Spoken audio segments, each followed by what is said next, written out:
ఏడాదికి ఒకసారి వెళ్ళి వాగ్దానం కార్డులు తీసుకుంటున్నాను. వాగ్దానం కార్డులు కాదండి, గొప్ప వాగ్దానం అని చెప్పి ఆయన నా కొరకు వచ్చేసాడు, నా కొరకు చనిపోయాడు, నా కొరకు మరణించి తిరిగి లేచాడు, మళ్ళీ వెళ్ళాడు, మళ్ళీ వస్తాను. బైబిల్ ఇలా పెడితే వాగ్దానం తెలుసా? క్రీస్తే, చెప్పండి, మన వాగ్దానం. క్రీస్తే మన వాగ్దానం, క్రీస్తే మన వాగ్దానం, ప్రభువే మన వాగ్దానం, ప్రభువునే మన వాగ్దానం తీసుకోవాలి. ఏది మన వాగ్దానమే? ప్రభువుని వాగ్దానంగా చూసేవాళ్ళు ఉన్నారా?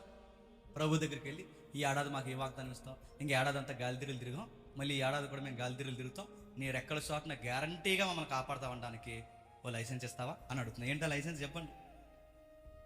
వాగ్దానం కార్డులు తీసుకోండి, ఇంటికి వెళ్ళి చదవండి. ఆ పుస్తకంలో క్రీస్తుకు సంబంధించిన ఏదో ఉంటుంది, దాన్ని పట్టుకోండి. ఇది ఎక్కడ నెరవేరిందో ఒకసారి చెక్ చేసుకోండి. అది నెరవేరిందని కన్ఫర్మ్ అయితే క్రీస్తుని బట్టి ఒంటి మీద తడగొట్టు వేసుకుంటారు, పొడిగొట్టు వేసుకుంటారు, ఏ గుట్టు వేసుకుంటారు వేసుకోండి. వేసుకుని అమ్మయ్యా నేను క్రీస్తునందున్నాను, నాకు ఏ డోకా చెప్పండి లేదు కాకలేదని నమ్మకంగా ప్రశాంతంగా నిద్ర. ఇది చాలండి. ఇంకేసు నమ్మకం.